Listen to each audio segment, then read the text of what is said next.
दोस्तों, हमें बचपन से सिखाया गया कि झूठ मत बोलो और जो दिल में हो वही कहो। अब्बा जी ने तरबियत ही ऐसी की थी।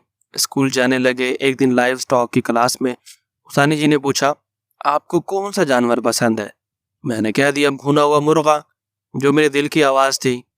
उस्तानी जी गुस्सीली नजरों से हमें देखा, कॉलर से पकड़ा और प्रिंसिपल साहब के पास ले गई।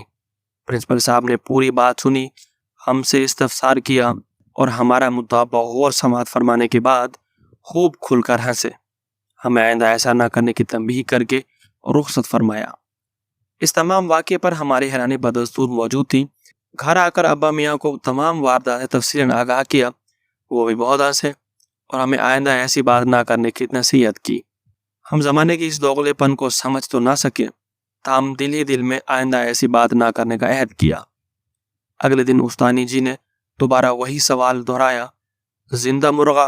हमारा जवाब सुनकर खुश हुई और अगला सवाल पूछा, क्यों? ताकि उसे भून सके। हमारा फितरी जवाब था। थोड़ी देर में हम दोबारा प्रिंसिपल साहब के रूबरू पेश हो गए। वो फिर हंसे और आइंदा ऐसा ना करने की नसीहत करके रिहा कर दिया। उस्तानी जी ने अगले दिन फिर वही सवाल दोहराया, जिंदा मुर्गा। हमने इत्मीनान के साथ जवाब दिया, क्यों? ताकि उसकी अफजाई नस्ल कर सके।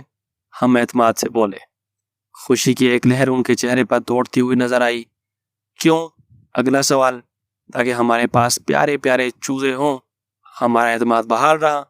उनका क्या करोगे? तो उनके लहजे में फतह का तासुर था। उनकी परवरिश करेंगे ताकि वो सब सेहतमंद मुर्गे बन जाएं। हमें महसूस हुआ हमारा अंदाज़ गुफ्तगू इंतहाई पेशेवराना था। क्यों? उस्तानी जी ने अपना तकिया कलाम जारी रखा ताकि उन सबको भून सकें। ना चाहते हुए भी हमारी ज़बान से ये फिक्रा फिसल गया। अगले दिन फिर हमें प्रिंसिपल के सामने पेश किया गया, लेकिन एक नए स्कूल के। अल्लाह हाफ़िज़।